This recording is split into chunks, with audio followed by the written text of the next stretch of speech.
Bon, donc on en était arrivé ici. Alors ce que je vais peut-être faire ici, c'est faire disparaître les règles. Donc CTRL R sur le PC, commande R sur le Mac, les règles disparaissent. Je vais faire disparaître aussi le repère que j'avais créé pour indiquer où était la ligne d'horizon. Affichage, afficher, et je vais décocher repère. Voilà.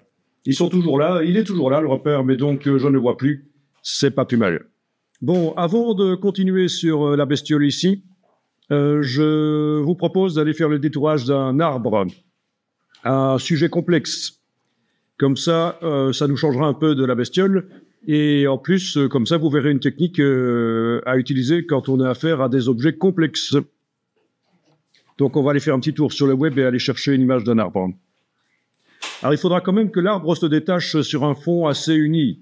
Et s'il est devant d'autres arbres, on est mal barré, en fait. Hein. Donc, je vais taper tree. Moi, je vais taper public domain entre guillemets.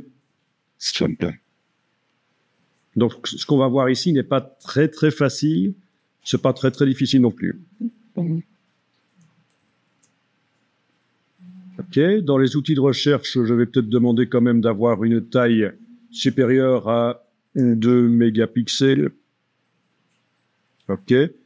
Ah tiens, ceux-là sont pas mal. Le deuxième qui arrive là, si j'arrive à le récupérer, voyons un peu ça. Ouais, aucun problème.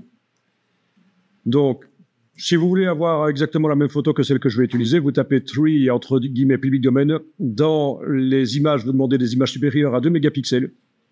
Et normalement, la deuxième image qui arrive, à moins que vous soyez en train d'utiliser Internet Explorer, normalement, la deuxième image qui arrive sera celle de l'arbre là. Maintenant, vous pouvez prendre d'autres arbres. Celui-ci conviendrait, celui-là conviendrait aussi.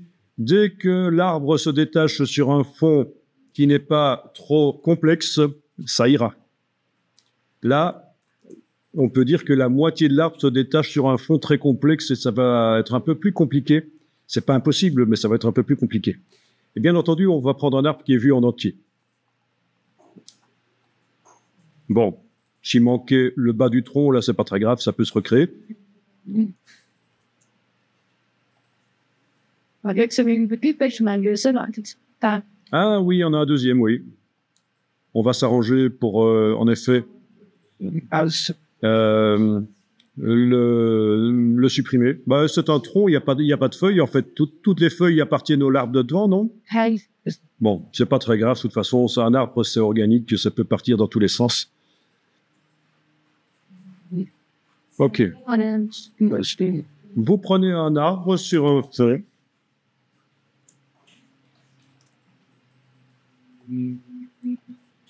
Moi, j'ai pris le deuxième qui se présentait ici quand j'ai tapé donc tree public domain. Voilà.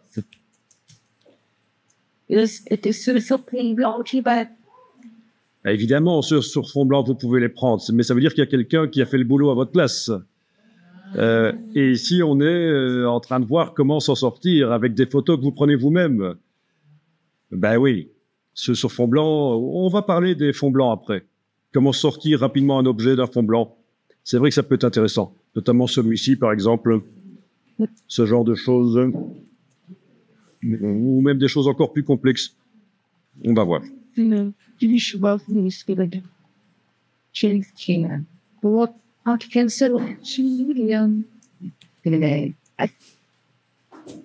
Donc, je fais touche F pour passer plein écran et pour pouvoir, avec la barre d'espacement, bouger l'arbre dans sa fenêtre. Alors, première chose à faire, vérifier la qualité de l'image. Et pour ça, il faut que je double-clique sur l'icône de la loupe dans la palette des outils. Le double-clic sur l'icône de la loupe dans la palette des outils, c'est ce qu'on appelle l'échelle 100%. Ça veut dire qu'on fait en sorte que chacun des points de l'image s'affiche sur un seul point de l'écran. On fait correspondre la grille des points de l'image avec la grille des points de l'écran. C'est donc le double-clic sur l'icône de la loupe dans la palette des outils, ce qu'on appelle l'échelle 100%. Et c'est vraiment comme ça que je peux juger de la qualité d'une image, en l'affichant, en faisant correspondre les points de l'image et les points de l'écran. Bon, une fois que j'ai vu que la qualité n'est pas trop mauvaise, je vais double-cliquer sur la main dans la palette des outils. Et ça, on n'en avait pas parlé, il fallait que je vous en parle. C'est le raccourci pour faire en sorte que l'image s'affiche le plus grand possible sur l'écran. Le double-clic sur la main dans la palette des outils, le plus grand possible sur l'écran. Donc, quand vous êtes un peu perdu dans une image que vous avez zoomé trop en avant, en arrière, vous pouvez double-cliquer sur la main dans la palette des outils, ça vous l'affiche rapidement, le plus grand possible, en entier sur l'écran. Voyons un peu ça. Oui. Est-ce que je vous avais parlé de ceci? Oui, un majuscule tabulation pour se débarrasser des palettes de droite et tabulation pour se débarrasser de toutes les palettes, je vous en ai parlé. C'est important aussi parce que forcément aussi, c'est important de savoir parce que ça va vous arriver d'appuyer sur la touche tabulation sans le savoir, sans vous en rendre compte et vous allez avoir vos palettes des outils qui disparaissent. Voilà, et puis on va dire que Photoshop bug. Mais en réalité, en infographie, le bug, il se situe souvent entre le dossier de la chaise et l'écran. Si oui. Eh oui. Eh oui. Voilà.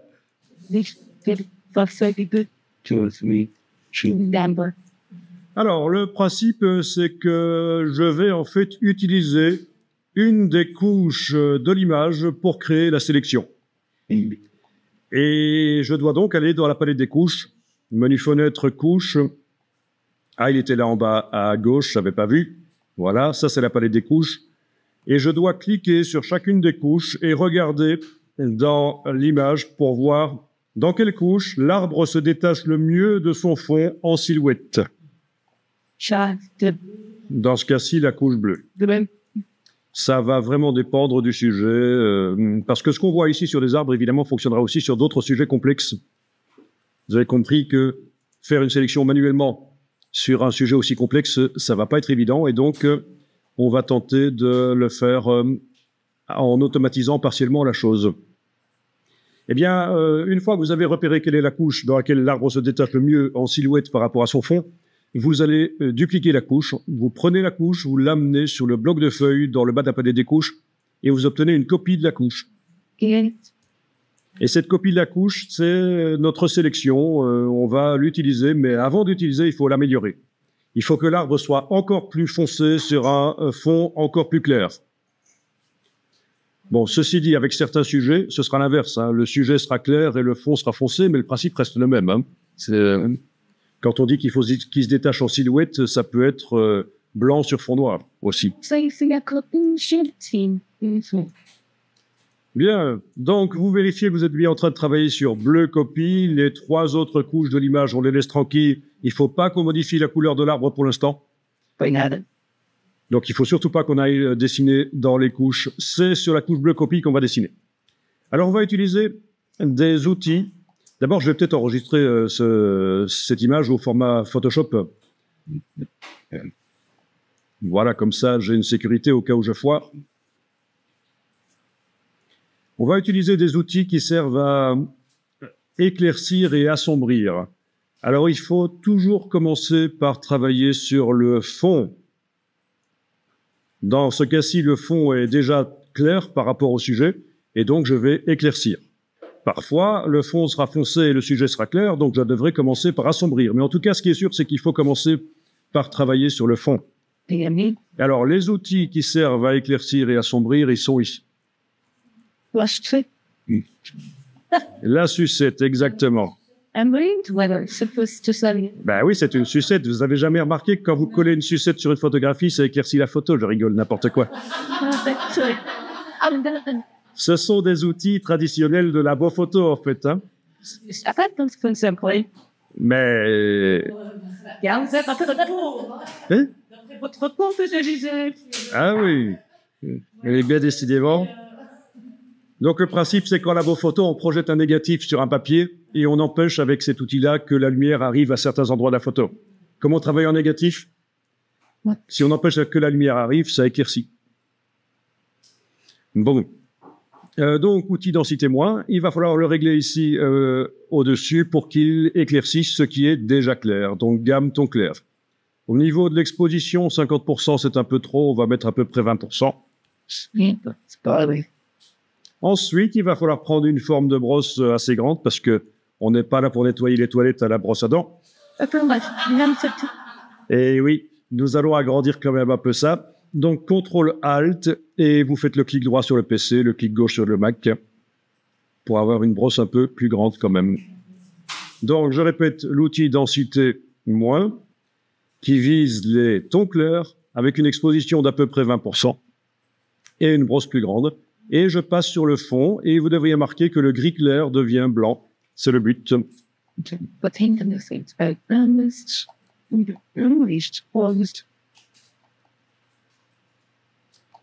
Il y a quand même le feuillage de l'arbre derrière, je crois.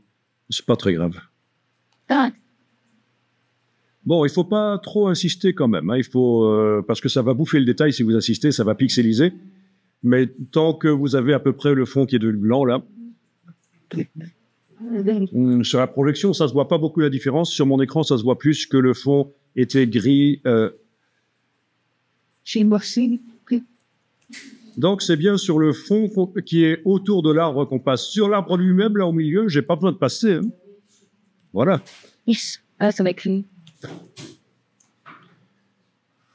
Ok, je vais enregistrer ce document. Alors pour être sûr de ne pas faire d'erreur, je vais enregistrer sous un autre nom. Et une bonne idée, c'est d'incrémenter comme ça. Vous voyez, j'ai mis d'abord 0,1 et puis là, je mets 0,2. Donc, je vous conseille de faire comme ça aussi. Comme ça, si vous foirez complètement votre travail, vous aurez au moins la version précédente qui sera sur le disque dur. Et donc, le but, je vous rappelle, est de faire en sorte que dans la couche bleu copie, enfin bleu copie, ça peut être vert copie, rouge copie, ça dépend de votre image. Eh bien, dans la couche, il faut que le sujet se détache le plus contrasté possible par rapport à son fond. Donc, on a fait la première étape qui est de rendre le fond bien blanc. On va assombrir maintenant l'arbre. Et pour ça, on va utiliser l'autre outil qui est là derrière, l'outil densité plus, et qui va viser quoi comme les tons foncés. À peu près aussi à 20% pour ne pas y aller trop rapidement. Tons foncés. Eh bien oui, c'est les tons foncés. Densité plus, tons foncés. Alors ce genre d'outil peut être utilisé sur les photographies aussi, pour modeler la lumière dans les photos, couleur. Mais il y a une technique nouvelle que je vous expliquerai qui consiste à utiliser un calque. Donc en fait, ceux qui connaissent pas la technique nouvelle utilisent aussi ces outils-là pour modeler la couleur, la lumière dans les photos. Mais il y a une technique nouvelle, on la verra. Alors n'hésitez pas à donc utiliser une grande brosse et vous passez sur l'arbre. Bon, et voilà, on passe. Il vaut mieux éviter de passer trop, sinon ça va commencer à pixeliser. Voilà, c'est bon comme ça. Il reste des pixels gris sur le bord, mais c'est pas grave, ça fera de la transparence dans les feuilles.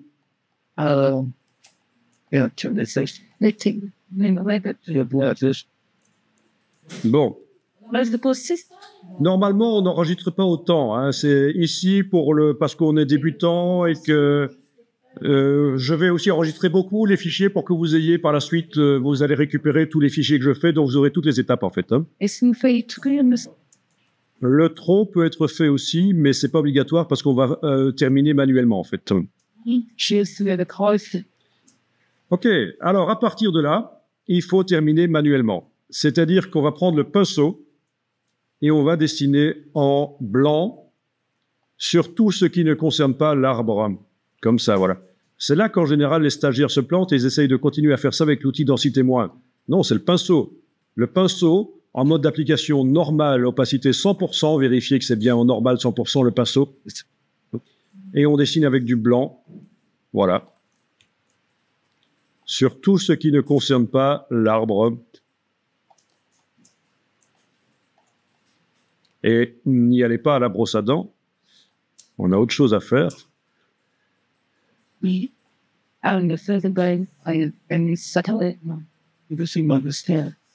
N'allez pas trop près de l'arbre avec le pinceau, évidemment. Vous annulez si vous avez été trop près.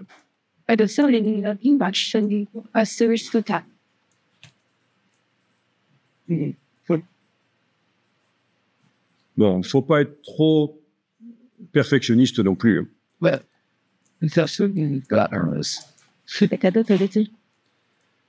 Bon, ici, ça ressemble pas trop à des feuilles, ce que je suis en train de faire là, mais ça devrait passer.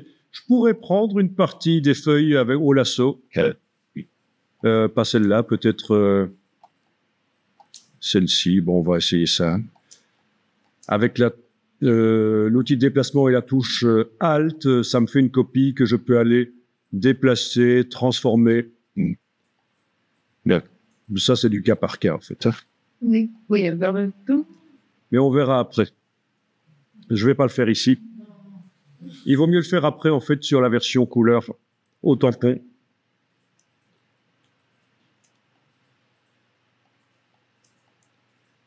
Moi, j'ai une question. C'est parce qu'on a d'Afrique, non? Et want. Pourquoi est-ce qu'on a éclairci avec l'outil densité moins? Ben parce qu'il me permettait d'aller dans les petits trous, alors qu'au pinceau blanc, ça aurait été tout un boulot d'aller remplacer le gris clair par du blanc. Oui. Eh oui. Allez. The two. Jen.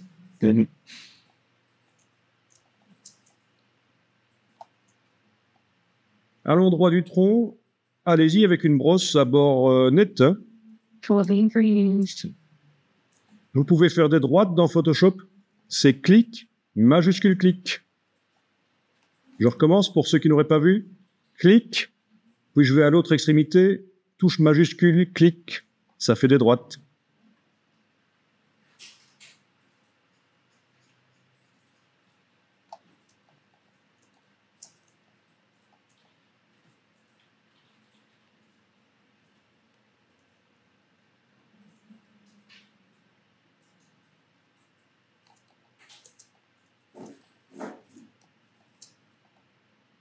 Voilà. Déjà, en soi, c'est intéressant d'avoir un arbre comme ça tout seul. Ça peut servir à faire des affiches en multipliant, en le colorant différemment. Enfin, je veux dire, déjà, le contenu de la couche ici pourrait être utile et intéressant. Bon. Eh bien, je vais aller sur le web chercher une image dans laquelle je vais mettre ça, parce que c'est vrai qu'au final, je vais la mettre dans l'image de la ville avec le loup, mais je vais quand même faire un premier test, parce que j'aimerais vous montrer la création d'ombres projetées. Donc, je vais aller chercher un désert sur le web. Mon but est d'avoir un fond qui est quand même simple, pas un fond complexe. Donc, ce genre de choses, c'est bien. Ça, c'est un peu moins bien pour ce que je veux démontrer. Il vaut mieux un fond simple, parce qu'on va faire une ombre projetée. Et c'est bien disait, j'ai pas d'attrape, Donc là, j'ai tapé désert, public domaine, et j'ai demandé des images supérieures à 2 mégapixels. Festival as an invitation to neighbors. Là, c'est quand on doit se faire Si, c'est pour la photo avec le loup, mais dans un premier temps, j'aimerais faire un test d'ombre projetée.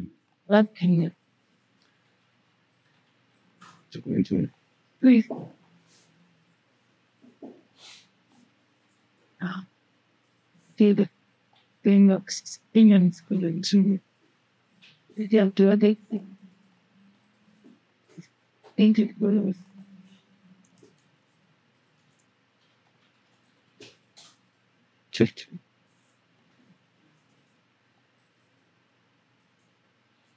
Yeah. Thanks for finishing. It's just testing. Sure, the kish at the worst that it was and people thought you know the things and the intro. Maintenant, si vous pensez à autre chose comme fond, To the point. c'est bon aussi. Hein. Bullshit. Ça peut être une... Oui.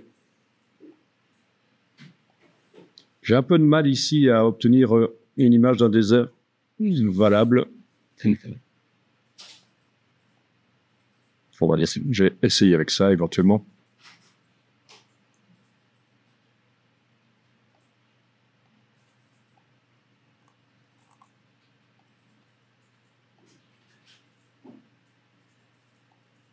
Yes.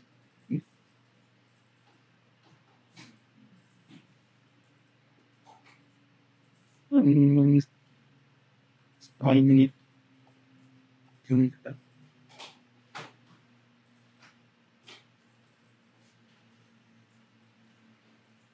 Souvenez-vous du petit système dont je vous ai parlé hier, recherche par image. Quand ça vous amène vers un site web et que ça vous plaît pas, vous allez en arrière avec la flèche vers la gauche et vous cliquez sur recherche par image. Ça marche pas mal du tout. C'est ça?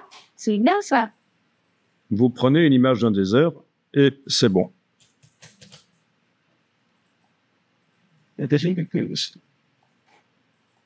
It passed back the real thing to Jason. So happened to Bon, ben, au passage, c'est l'occasion de vous montrer quelque chose. J'ai ici une image d'un désert et je la trouve un peu fade. Alors, c'est un problème de gamme dynamique. Je vais voir si je peux rapidement résoudre le problème en allant dans le... Ben, je vais mettre un calque de réglage de type niveau par-dessus. Menu calque, ah oui, je ne vais pas y aller par image réglage. On n'est plus dans la première matinée d'hier où on travaillait avec l'historique et il fallait absolument attaquer directement les pixels en allant dans image réglage. Non, ici, je suis dans le photomontage, j'utilise des calques et donc je vais utiliser un calque de réglage. Menu calque, nouveau calque de réglage de type niveau. Vous n'êtes pas obligé de le faire, je vous montre simplement. Et alors, j'ai ici ce qu'on appelle l'histogramme. C'est-à-dire, c'est les quantités de pixels dans l'image en fonction de différents niveaux de luminosité possibles. Et là, je vois que les pixels les plus sombres dans l'image, il y en a très peu. Les pixels les plus clairs, il n'y en a pas. Et donc, ça veut dire que l'image actuellement, les pixels de l'image n'utilisent pas le potentiel maximal de luminosité. Et je peux donc essayer de voir si j'arriverai peut-être à améliorer les choses en recadrant comme ça. Ça, c'est ce qu'on appelle redéfinir la gamme dynamique des images. Quand vous avez affaire à des vieilles photos, à des photos un peu fadasses, ça peut être une solution. En plus de ça, nous avons le curseur de milieu qui permet de modifier l'intensité lumineuse des tons moyens. Alors, parfois, le réglage niveau, quand on a affaire à un problème de dynamique d'image, c'est mieux. C'est pour ça que les deux sont utilisés, en fait. C'est un calcul différent. Vous voyez l'avant-après, c'est pas mal, hein? Bon. Donc, voilà. Donc, si votre image vous paraît correcte, vous n'êtes pas obligé de faire ça, bien entendu. Vous n'êtes pas obligé de faire ça.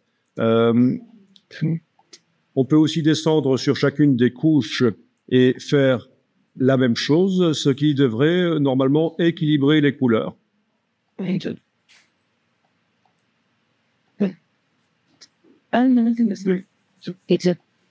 Mais pas toujours. Mais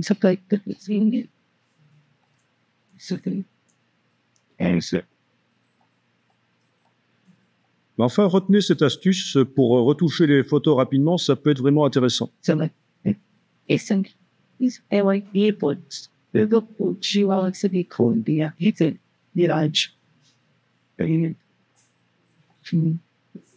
Bien.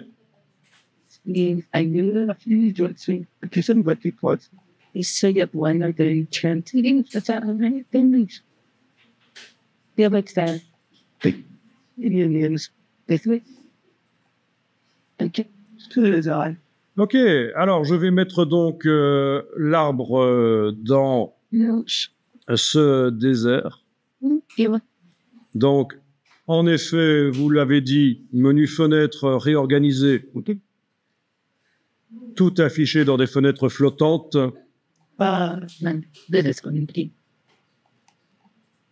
Et je m'occupe de l'image du désert et de celle de l'arbre.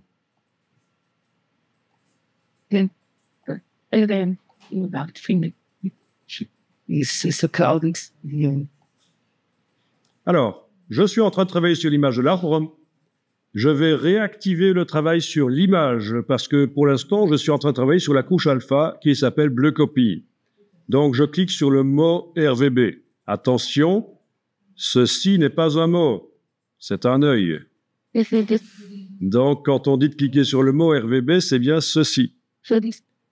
Et si vous avez la couche alpha qui s'affiche toujours, vous enlevez l'œil en face d'elle, parce que ça ne nous sert à rien de voir la couche alpha qui s'affiche par-dessus l'image. Par contre, nous allons appeler la couche alpha.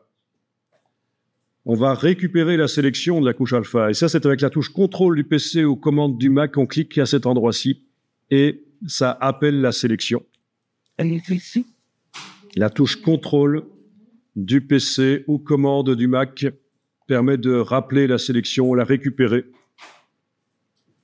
Vous avez bien cette situation-là, donc vos couches RVB sont activées et affichées, la couche alpha n'est pas activée, n'est pas affichée, et on a récupéré la sélection, on a rappelé la sélection avec la touche contrôle en cliquant sur la couche alpha.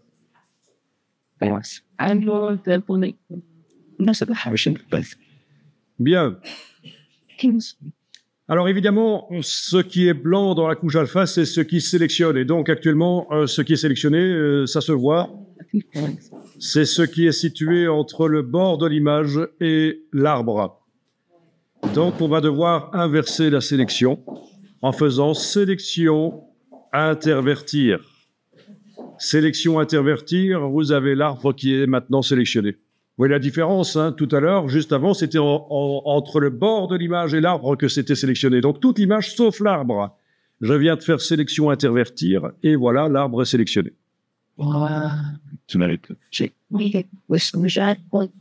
Alors ici, exceptionnellement, c'est une exception, on ne va pas transformer la sélection en masque de fusion comme on l'a fait hier pour le chien. Que dans le cas d'objets complexes comme des cheveux, des arbres, on ne fait pas ça. Maintenant, il y a peut-être des techniques dans lesquelles on va le faire.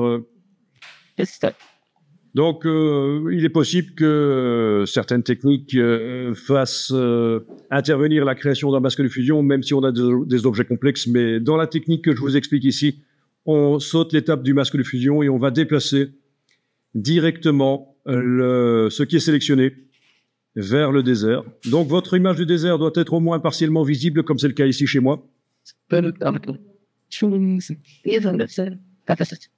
Vous avez bien les couches rouge, vert, bleu qui sont activées. C'est ça qu'on transporte. C'est l'arbre verdâtre qu'on transporte. C'est pas l'arbre noir de la couche alpha.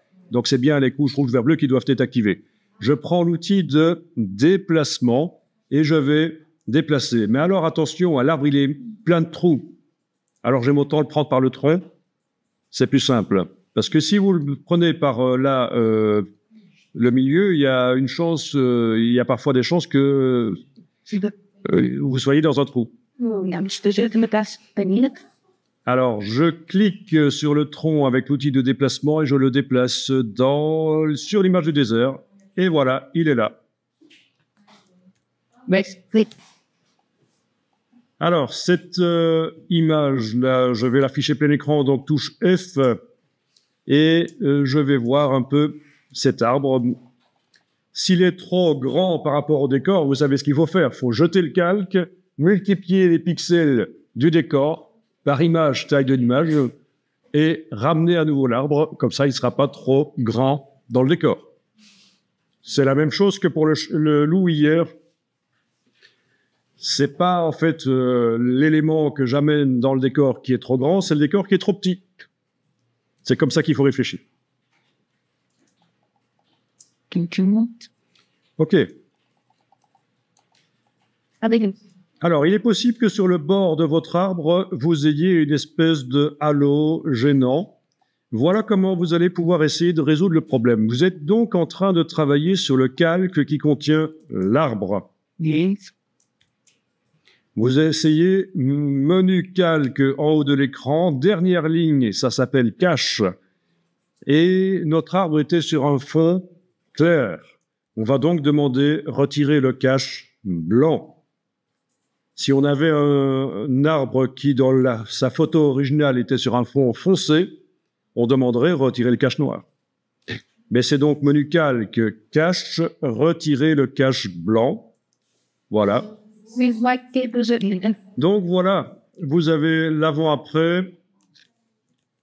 Et c'est à vous de juger, tiens, est-ce que retirer de cache blanc a amélioré ou pas? Dans ce cas-là, chez moi, non. Parfois, ça améliore, parfois pas. Dans mon cas, ça n'a pas amélioré, donc je vais annuler cette opération.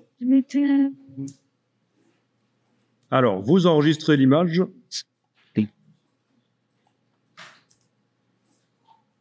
Je vais réduire le nom, d'ailleurs. Misère.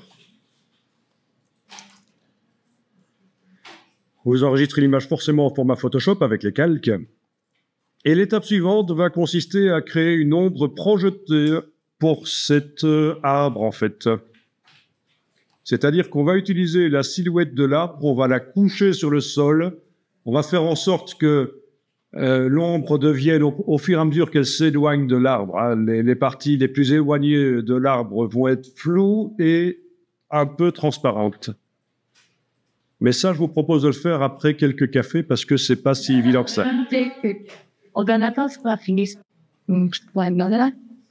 On va donc voir comment faire des ombres projetées dans Photoshop, des ombres sérieusement, hein, pas le truc pourri qu'on fait d'habitude avec l'incrustation couleur noire. Non, un truc sérieux. Alors pour ça, évidemment, il faudrait, en fait, l'ombre projetée, je vais la mettre, dans mon cas, devant l'arbre, hein, comme si la lumière venait de l'arrière. Et ça veut dire que l'arbre, ben, il doit pas être dans le bas de mon image, il doit être plutôt dans le haut de l'image, puisque l'ombre va venir entre l'arbre et le bas de l'image. Alors, dans la palette des calques, je vais ici générer une sélection au départ de la transparence du calque. Et ça, c'est très facile. C'est comme pour la couche alpha, il faut enfoncer la touche contrôle et cliquer sur le calque, la touche commande sur le Mac, la touche contrôle sur le PC. Et voilà, c'est une sélection sur base de ce qui est transparent sur ce calque. Alors ensuite, cette sélection, je vais la tordre. Et pour ça, il faut aller dans le menu sélection. Ben oui, pas dans le menu édition, transformation manuelle, parce que ça, c'est quand on veut modifier les pixels. Ici, c'est la sélection que je vais modifier, pas les pixels de l'arbre. C'est la sélection qui a la forme de l'arbre ici. Donc, menu sélection, transformer la sélection. Et donc, un cadre entoure la sélection. Et pour tordre, c'est enfoncer la touche contrôle et prendre les poignées. Donc, sur le Mac, ce sera la touche commande. Sur le PC, c'est la touche contrôle. Prendre les poignées. Et voilà. Évidemment, je prends celle du dessus. Et je vais donc retourner complètement la sélection. Je peux repositionner s'il faut en me mettant au centre. C'est la même chose que pour la transformation manuelle, il vaut mieux éviter d'aller sur la cible là. Voilà, touche contrôle du PC, commande du Mac, vous pouvez agrandir la sélection, la tordre.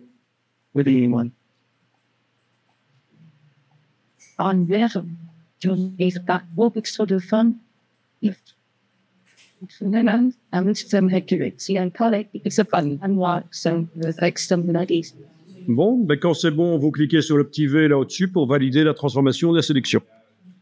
Et voilà. Voilà à quoi ça ressemble.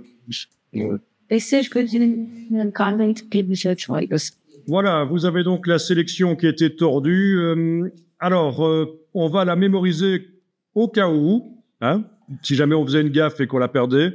Donc, sélection mémorisée, OK. Ça veut dire qu'elle est en tant que couche alpha dans la palette des couches. J'ai même pas besoin d'aller vérifier. Je peux enregistrer le fichier sur le disque dur. C'est une autre manière de... Ben oui, puisque j'ai mémorisé la sélection en tant que couche alpha, j'aime autant l'inscrire dans le fichier sur le disque dur maintenant. Alors, je vais créer un calque vide. Je clique sur le bloc de feuilles dans la palette des calques. Voilà un calque vide. Et ce calque vide, je vais le remplir dans la zone qui est actuellement sélectionnée. Je vais remplir ça de noir. Donc, ça va être édition remplir avec noir, en mode normal 100%. Donc je vous rappelle que juste avant, je viens de créer un calque vide en cliquant sur le bloc de feuilles. Voilà un calque vide, je fais édition remplir avec noir, normal 100%. C'est ce qui est sélectionné là qui va se remplir. Voilà, j'ai donc une espèce d'ombre d'arbre. Voilà, on peut désélectionner, sélection, désélectionner. Et logiquement, cette ombre ne doit pas passer devant l'arbre, comme c'est le cas maintenant, vous voyez. Donc, je vais déplacer le calque sous le calque de l'arbre.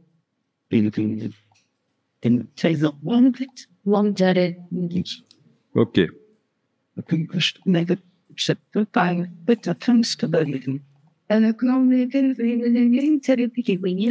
Je viens juste de glisser le calque de l'ombre sous le calque de l'arbre. Alors, il y a encore quelques ajustements qui sont possibles.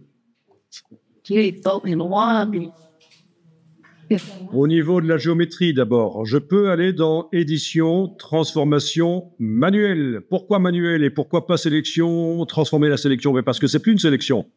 Ce sont des pixels noirs sur un calque. Donc, édition, transformation manuelle.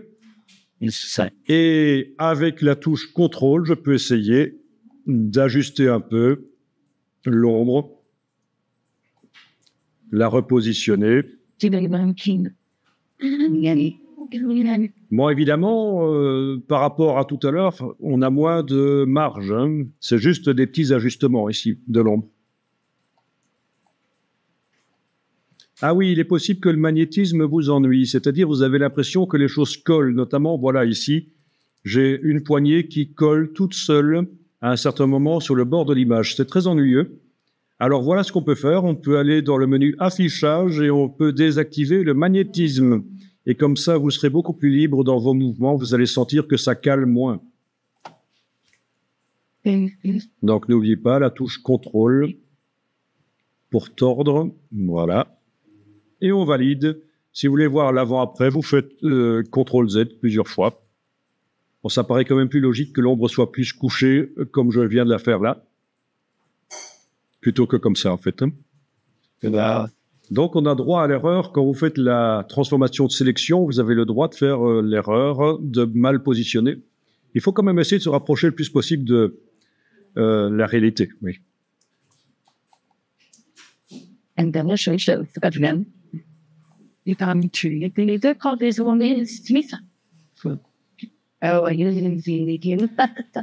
Donc, quand vous tordez l'ombre par édition transformation manuelle avec la touche contrôle du PC aux commandes du Mac, vous évitez absolument qu'il y ait une sélection active. Il n'y a pas besoin de sélection active pour faire ça en fait. Hein. Si vous voyez des petits pointillés là, ça va vous ennuyer, ça va laisser des traces, ça va faire... Quand vous allez bouger l'arbre, ça va laisser des traces là où il était avant. Donc, vous voyez que j'ai pas de pointillés, j'ai pas fait de sélection avant de faire ça. Pas besoin, puisque l'ombre est seule sur son calque. J'ai pas besoin d'indiquer que je veux travailler sur elle. Il suffit que je clique sur le calque, je travaille sur elle. Voilà. Mais j'ai juste pas trouvé pour... Donc, pour répondre à ta question, ça veut dire que normalement le tronc de l'arbre doit déborder sur l'ombre, et donc l'ombre est sous l'arbre dans l'empilement en fait. Hein. Mais dans ce cas-ci, ça ne pose pas un problème énorme. Donc, on est en train de voir comment faire des ombres projetées. Alors, bien entendu, j'ai la possibilité de modifier, une fois que j'ai validé la transformation manuelle, bien sûr, avec un petit V là au-dessus, j'ai la possibilité de modifier l'opacité de l'arbre. Donc, je peux aller sur le curseur ici, opacité, et je vais pouvoir donc diminuer l'opacité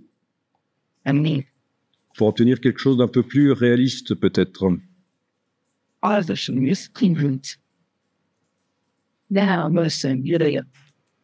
Bon, mais ici, je vais mettre à 100%, parce que vous voyez que l'opacité, ça joue sur la totalité de l'ombre. Mais peut-être que l'ombre qui est éloignée de l'arbre, là, c'est normal qu'elle ait cette intensité-là, parce qu'elle est parasitée par la lumière ambiante. Mais quand elle est proche du tronc, elle doit être plus dense, elle doit être plus noire. Et donc, le curseur opacité ne me permet pas de modeler. Donc, je vais laisser l'opacité à 100%, donc c'est totalement noir. Et pour modifier, pour faire une opacité progressive, je vais ajouter un masque de fusion sur ceci. Donc, menu calque, masque de fusion, tout faire apparaître. C'est la même chose que de cliquer sur l'icône de masque de fusion là en dessous. Vous avez l'icône de masque de fusion là en dessous. Je sais qu'il y a certains qui préfèrent utiliser ça. En tout cas, voilà, on a un masque de fusion qui a été ajouté sur le calque de l'ombre et il fait tout apparaître. Et dans ce masque de fusion, je vais mettre un dégradé.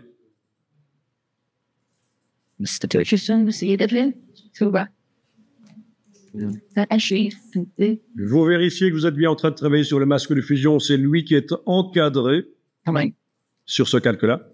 Vous avez activé l'outil de création de dégradé, ne le confondez pas évidemment avec l'outil de création de rectangle, ce n'est pas la même chose, c'est bien ceci. Et alors, on va choisir quel dégradé on va utiliser et la manière dont on va l'appliquer. Le dégradé qu'on va utiliser, c'est un dégradé du noir au blanc. Si vous voulez vraiment vérifier que c'est celui-là que vous allez utiliser, vous cliquez à cet endroit-ci. La palette des dégradés apparaît et vous avez ici le dégradé du noir au blanc. Vous pouvez le sélectionner. La manière dont il va être appliqué, c'est la première manière parmi les 5 ici, c'est le dégradé linéaire.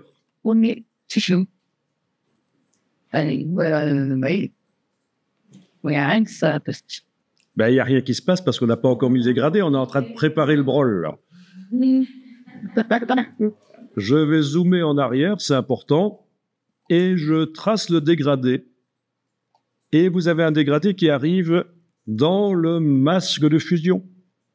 Là où c'est noir, ça empêche que ce soit visible, là où c'est blanc, c'est visible, là où c'est gris, c'est plus ou moins visible. Si ça vous convient pas, il y a beaucoup de chances qu'il soit pas bon. Vous ne l'annulez pas.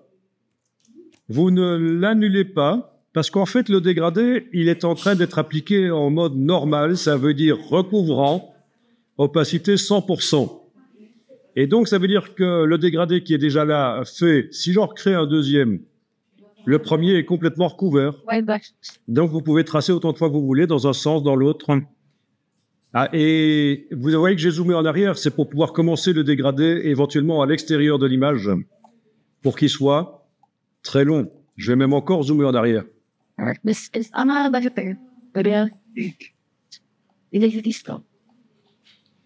Donc voilà, on y va progressivement, on essaye jusqu'à ce qu'on trouve le bon dégradé. La chose qui nous paraît correcte au niveau des densités. Donc vous voyez qu'on a différentes opacités. Vous voyez que comme j'ai tracé le dégradé en démarrant en dehors de l'image, du noir, j'en ai quasiment pas en fait ici dedans. Il est en dehors de l'image de noir. Donc c'est pour amener une nuance, du modelé dans l'image. Alors évidemment, là, si vous avez fait des études en graphisme, si vous avez fait du dessin, ça va vous aider parce que vous allez sentir ce qu'est le dégradé correct, l'ombre correcte. Bien. Bon, il n'est pas impossible d'aller encore remodeler au pinceau, si vous voulez. Donc, en ayant votre masque ici encadré, vous pouvez encore prendre le pinceau et aller dessiner en noir et en blanc. Là, je vais dessiner en noir au gros pinceau flou. Et vous voyez que je peux donc amener une tache noire dans le masque et empêcher que l'ombre soit visible à certains endroits. Mais c'est un peu fort, j'annule. Je vais peut-être dessiner en noir, mais avec une opacité réduite. Voilà. Et là, je peux aller modeler. Si je jugeais que c'était trop sombre à cet endroit-là, je peux aller modeler. Bah oui, hein, évidemment. Voilà. Si je veux que l'ombre soit plus visible, je vais devoir dessiner en blanc. C'est logique, puisque ce qui est blanc dans le masque, c'est ce qui fait apparaître, et ça va faire apparaître mon ombre qui est super foncée ici. Donc si je dessine en blanc dans le masque, ça assombrit l'ombre.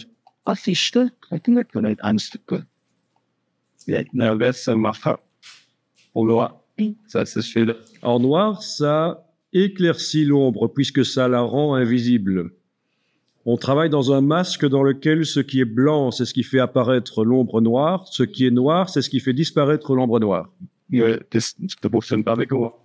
Ok, ça ne fonctionne pas, alors tu vérifies ton pinceau. Tu utilises bien le bon pinceau, déjà. Ensuite, ton pinceau, est-ce qu'il est en mode d'application normale? Ou est-ce que ce serait un autre mode de dessin? Superposition, ben voilà, c'est ça. En fait, le problème vient souvent de là.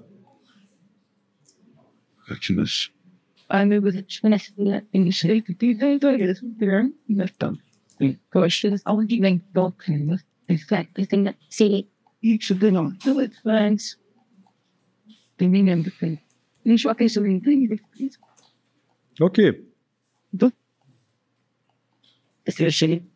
Alors, il manque encore quelque chose pour que l'ombre soit réaliste. On a fait en sorte qu'au fur et à mesure qu'elle s'éloigne de l'arbre, elle soit plus claire, mais il faut aussi qu'elle devienne plus floue.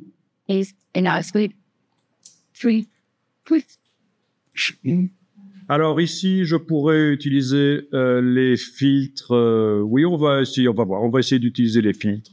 Filtres dynamiques. Donc, il va falloir transformer ceci en un objet dynamique. Clic droit. Convertir en objet dynamique. Le calque devient un objet dynamique.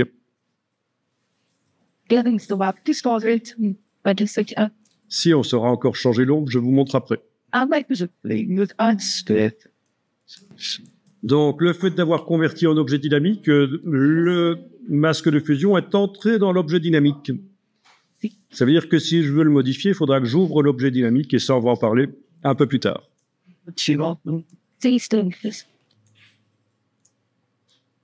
Ok, alors filtre atténuation ou filtre flou, ça dépend de la version de Photoshop que vous avez. Et vous allez chercher le flou gaussien. Et vous allez mettre un flou gaussien sur l'arbre.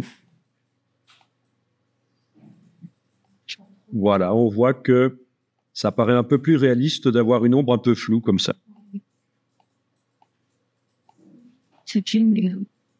Je vais exagérer l'effet ici pour qu'on voit bien que c'est du flou. Voilà, ok. Et vu que j'ai appliqué ça sur un objet dynamique, le flou peut être désactivé. Il peut également être modifié en double-cliquant sur le nom du flou dans la palette de calque. On peut aller modifier ici les choses. Bon, eh bien le flou gaussien s'est mis de manière uniforme sur tout l'objet dynamique, on est d'accord. C'est pour ça que vous avez ceci. C'est le masque du flou. Vous allez pouvoir encadrer ceci, dessiner au gros pinceau en noir dans ce masque et vous allez empêcher le flou d'apparaître à certains endroits, d'agir à certains endroits de l'objet dynamique. Voilà, par exemple, je viens de dessiner en noir dans le bas ici de l'arbre. C'est logique que le tronc soit plus net que le reste, en fait. Hein. Voilà. Et dessiner en blanc, ça va faire en sorte qu'il agisse à nouveau. En noir, on l'empêche d'agir à certains endroits. En blanc, on va lui permettre d'agir à nouveau à certains endroits. Voilà, donc c'est une question vraiment... Ça devient du dessin, en fait, hein, en quelque sorte. Bon.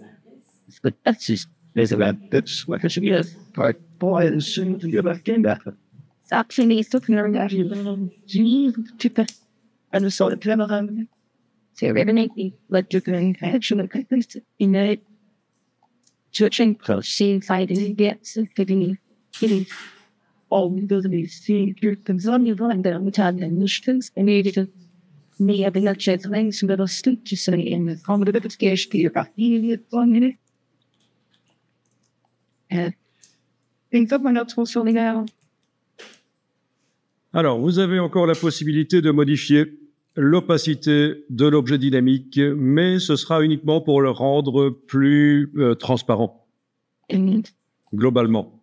Mais ça peut aider, hein? Ça peut aider. Si vous voulez revenir au modelage du masque de fusion, il va falloir double-cliquer sur l'objet dynamique et ça va s'ouvrir dans une nouvelle fenêtre. Donc, je double-clique sur l'objet dynamique.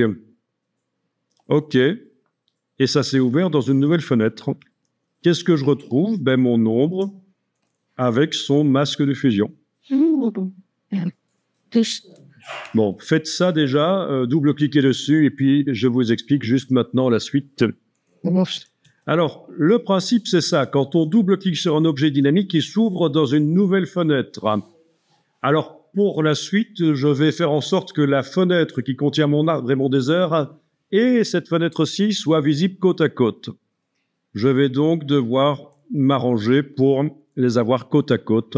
Vous utilisez la fonction, si vous voulez, fenêtre réorganisée, tout affiché dans des fenêtres flottantes. En tout cas, voilà, il faut avoir à la fois l'image du désert visible et l'image de l'ombre ici visible.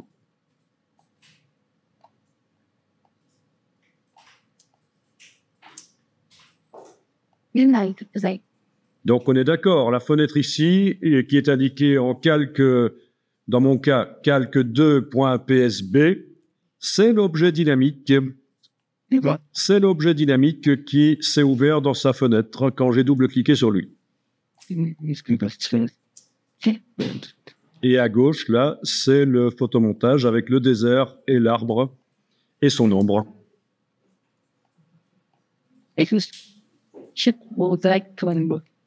Voilà, donc à partir de là, je travaille dans mon image de droite l'ombre. Je travaille dans quoi? Ben dans le masque de fusion de l'image de droite et je peux, si je veux, retravailler donc le masque, par exemple prendre le dégradé, tracer dedans, dans un sens, dans l'autre. N'hésitez pas à zoomer en arrière s'il faut. Donc c'est ça que vous vouliez en fait, hein, pouvoir retravailler le dégradé.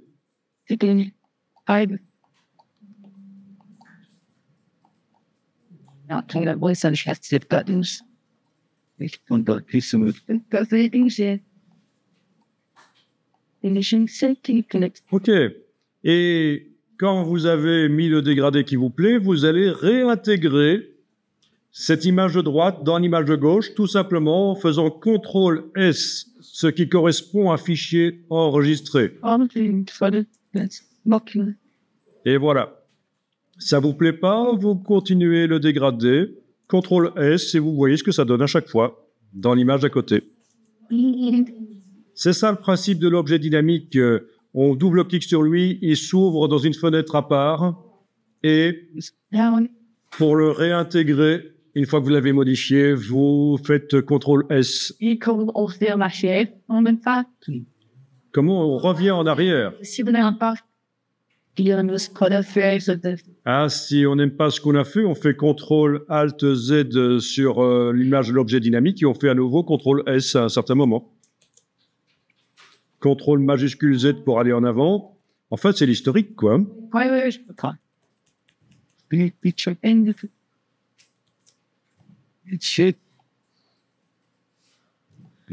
Bon. Mais disons que aller en arrière, c'est pas si évident que ça. Voilà, voilà. Donc, vous avez la totale. Vous avez une ombre avec un dégradé. Donc, elle est parasitée par la lumière ambiante. C'est logique. Vous avez un flou sur l'ombre.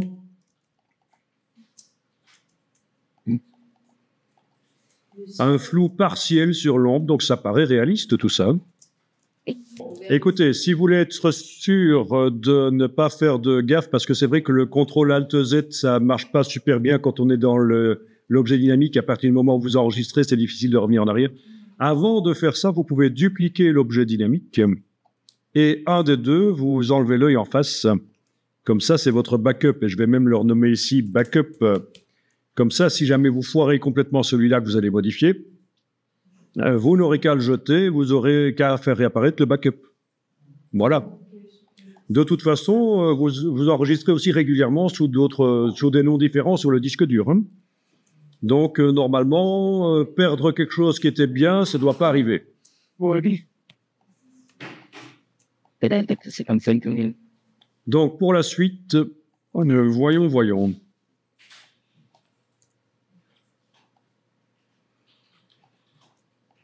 Pour la suite, je vous propose tout simplement de mettre tous les calques qui concernent l'arbre, les mettre dans un groupe. Et pour faire ça, il faut faire clic, majuscule clic, et activer les calques qui concernent l'arbre. Et ensuite, une fois que vous les avez sélectionnés comme ça dans la palette des calques, par clic, majuscule clic, vous demandez à Photoshop de les mettre dans un groupe. Dans le menu de la palette des calques, on demande de faire un nouveau groupe d'après des calques. C'est là que les stagiaires se plantent en général et ils font un nouveau groupe et ça fait un groupe vide. Non, je vais mettre... Je veux que les calques actuellement activés aillent dans le groupe. C'est donc nouveau groupe d'après des calques. Voilà. S'il y a un petit raccourci dans un bas, est-ce que... Oui, il y a des raccourcis, mais il faut utiliser la touche majuscule, etc. pour arriver à ça. Donc, allez-y par le menu. Parce que si vous cliquez sur là, ça fait un groupe vide, en fait. Hein. Donc, nous, on voulait que les calques qui étaient activés, qui étaient sélectionnés, aillent dans le groupe. Et on a fait donc nouveau groupe d'après des calques. Et donc, voilà. Nous avons dans le groupe l'arbre, son ombre et son backup, mais qui n'est pas affiché. C'est important qu'il ne soit pas affiché, le backup, sinon ça fait une ombre plus sombre. Ben oui, elle se superpose. À partir de là, vous pouvez dupliquer le groupe en l'amenant sur le bloc de feuilles. Il vaut mieux qu'il soit fermé quand vous le dupliquez. Sinon, vous risquez de dupliquer un seul des calques. Et alors, vous allez pouvoir le déplacer. Vous obtenez plusieurs arbres. Vous pouvez transformer. Ah oui, il y a un petit message quand on transforme. Ça vous dit que les filtres dynamiques sont désactivés pendant la transformation. Ça veut dire que le flou, là, ne sera pas visible pendant la transformation. C'est pas très grave. Hein, c'est normal. Pendant qu'on transforme, il ne sait pas vous montrer... le flou, et c'est un peu trop complexe pour lui. Voilà, vous pouvez donc dupliquer plusieurs fois, vous faites une petite forêt.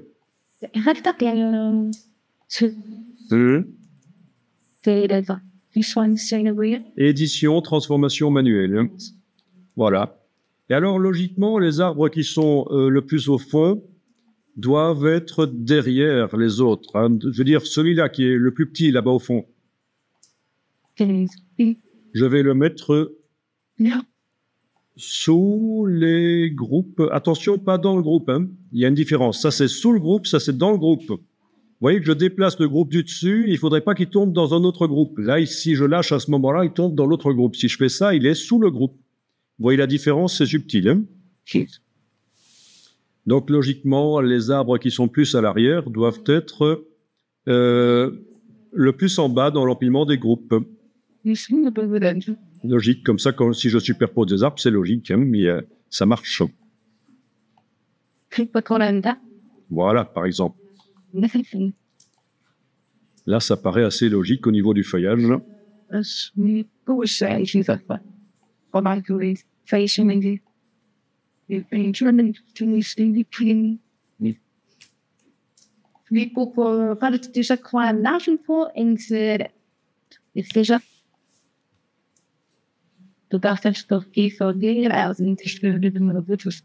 Alors, évidemment, il faudrait donner des couleurs différentes aux arbres pour qu'ils aient l'air un peu plus différents. Modifier aussi leur géométrie pour qu'ils aient pas l'air d'être tout à fait identiques.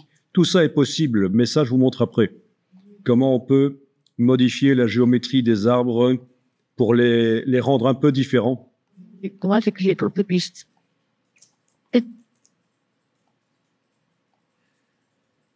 Go.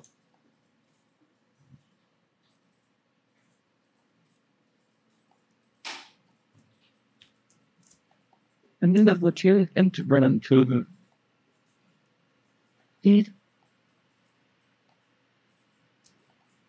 Voilà, amusant ça. Hein. Well, watch out, sister. So you got Pour dupliquer le groupe, vous avez des soucis. Est-ce que vos groupes sont fermés? Comme ceci. Vous le prenez et vous l'amenez sur le bloc de feuilles. Ça fait une copie. Oui. Faites bien attention à ça. Quand vous déplacez un groupe, il ne faudrait pas que vous lâchez le bouton de la souris au moment où vous êtes comme ça. Vous voyez, parce qu'il va tomber dedans. Il faut que ce soit comme ça. La ligne dit qu'on va l'insérer entre deux groupes. Là, il va tomber dans le groupe. Là, il va tomber dans le groupe. Là, il va tomber dans le groupe. Là, il va tomber entre les deux. C'est subtil, la différence. Voilà. Faites attention quand vous déplacez vos groupes à ne pas les faire tomber dans d'autres groupes.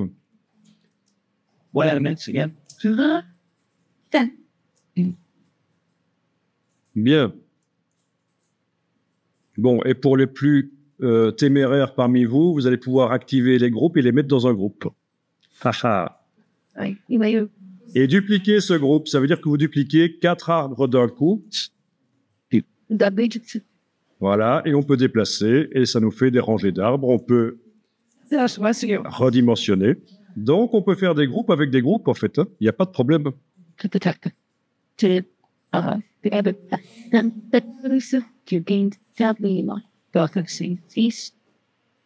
Ça commence à devenir un peu lourd d'un point de vue informatique, mais bon.